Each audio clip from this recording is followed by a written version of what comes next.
What's good, y'all? We back at it with another one. And trust me when I tell you, this one's pure fire. Forget reality TV. Forget Netflix.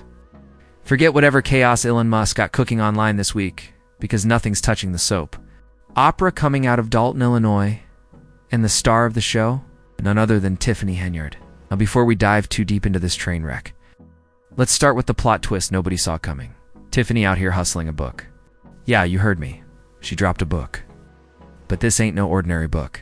This is charging a full $100, not $9.99, not $19.99, for what's basically 3 pages in a Canva template. I'm talking cover page, dedication page, back cover, and boomshees, calling it literature.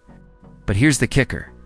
She's selling it like it's the next New York Times bestseller. You'd think Oprah was about to put it on her book club list. Except, nah.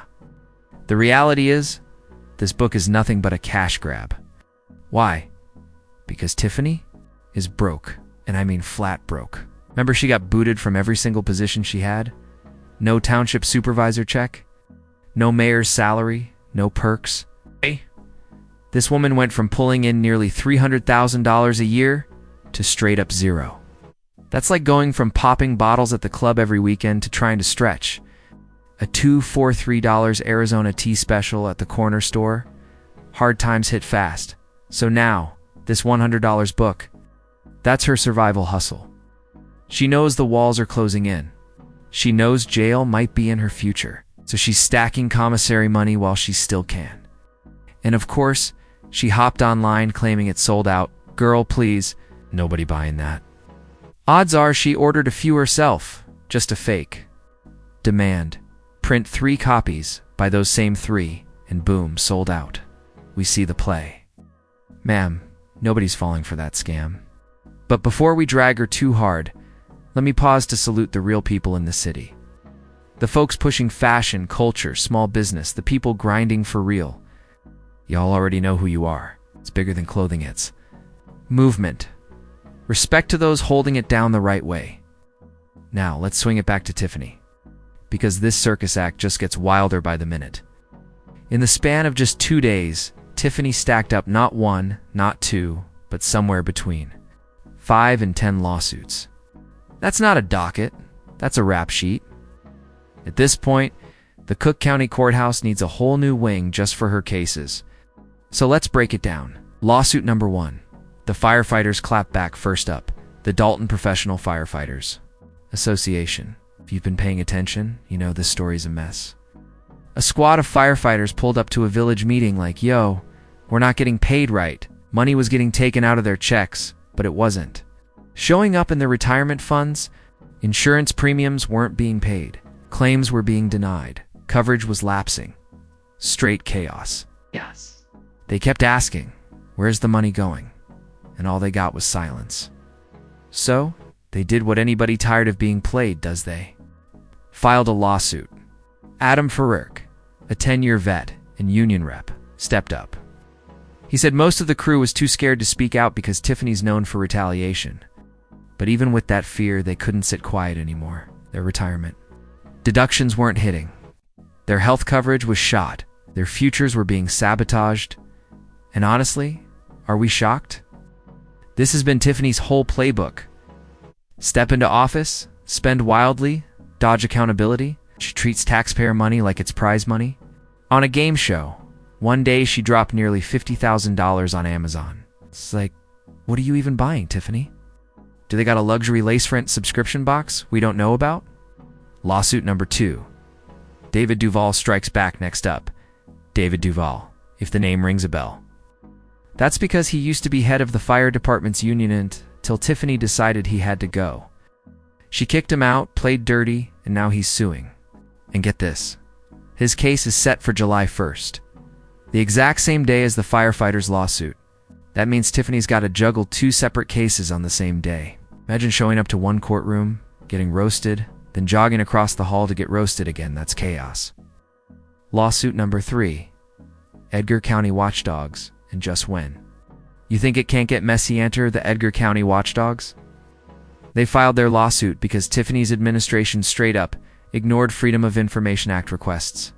All they wanted was spending records from January in. Basic transparency. But Tiffany's office kept stonewalling, dodging, pretending like the law didn't apply to them. So now, they're in court. And you guessed it, their case is also set for July 1st. That makes 3 lawsuits in one day. Tiffany about to be sprinting through the courthouse like it's the 100-meter dash at the Olympics. And if she misses a hearing, judges don't play. That's contempt of court. Straight to jail. Do not pass go. Do not collect $200. Lawsuit. Hash for Jeff in the tag group. Now, here's where it gets trickier. Another lawsuit from a guy named Jeff, last name starts with DVR. I'm not even about to butcher it. But here's the deal. This one ties back to tag group investments. Woman. In Dalton owns a bar restaurant. Did everything by the book, filed for her liquor licenses. Checked every single box. Even got a judge to order Tiffany to approve them back in November or December. And Tiffany? She just flat out refused. Ignored it. Pretended like she was above the law. So boom, another lawsuit. This one's already touched the courtroom multiple times this year. And while the owners walked out with 2 of the 3 licenses they were owed, Tiffany walked out, slapped with contempt of court. The woman behind the suit, Tiffany Henyard, runs St. Patrick's Restaurant and Banquet Hall.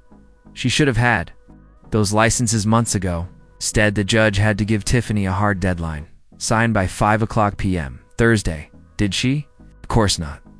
She waited until Friday, strolled into court with weak excuses, and the judge hit her with indirect criminal contempt.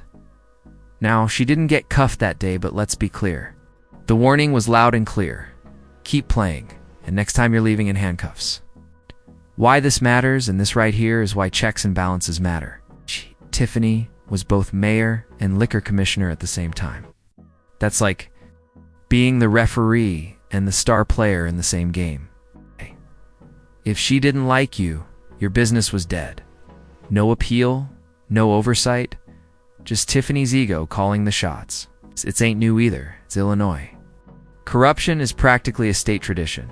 LA got celebrities, New York got Yankees. Illinois got crooked politicians. From Al Capone to Rod Blagojevich, shady dealings run deep here. Tiffany's just carrying the torch. The only shocking part is how long it took for someone to finally check her. The fall, so where does this leave Tiffany? Honestly, it's looking grim.